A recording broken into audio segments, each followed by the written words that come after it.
We're going to get rolling pretty soon here. For these teens, this is the place to be. You gotta really treat it like it's a real sport. Dozens have gathered at this gym, but in place of treadmills and barbells are controllers, monitors, and video games.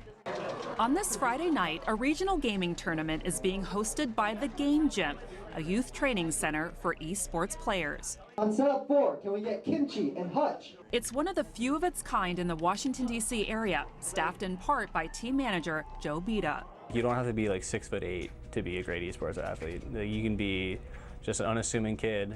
You know, you can be a 16-year-old kid and win $3 million in a Fortnite tournament. That 16-year-old is American Kyle Giersdorf, who won the top prize at a world competition this year. To reach the top, he reportedly practiced for up to 8 hours a day, at least 5 days a week. Like full-time jobs almost. Revenue from esports is expected to exceed $1 billion next year. And as the stakes get higher, so does the physical toll on players. It usually presents as back of the hand pain for a lot of our players. A common upper cross syndrome would be tightened, shortened pec muscles, and then kind of a weakened upper back, which pulls you into that typical rounded or hunched posture. Dr. Caitlin McGee is a physical therapist at an outpatient clinic by day. Do you get it in both hands or just the one? In the web space? Yep. It was just this one hand. Yeah. But for 20 additional hours a week, she works exclusively with gamers. I didn't expect one to show up at the gym today right now. McGee often travels to tournaments like these, providing on-site consultations and sessions before, during, and after competitions. Her portable office consists of a stretcher and various equipment. You can do things like pinching motions. You can do pull-aparts. You can do whole hand gripping. All of that to kind of just work on and strengthen the muscles of the hand. These are hand grip strengtheners. McGee is a prominent physical therapist in the gaming industry, one of the few in the United States. A lot of doctors are like, oh, stop playing games so much. And she's like, don't stop playing games, but like, this is how you do it a little bit better.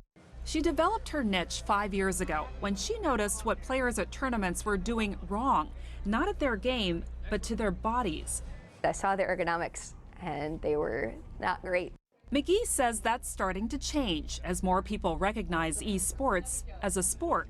She should know she's a gaming enthusiast herself. I think for a long period of time, gaming's been kind of looked at as just a casual hobby. But there is also this whole really strong, really robust competitive scene. They know as much about their game as any football player or hockey player or soccer player knows about their particular sport. Been having some hand problems lately. Okay.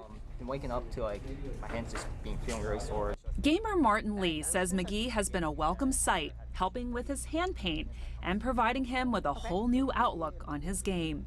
You gotta be healthy if you want to be good. On average, gamers are young, in their teens and early 20s. Physical issues have some burning out early. It shortens their careers and they have to stop playing. It's what McGee hopes to prevent by showing these players how to change their game on an entirely different level.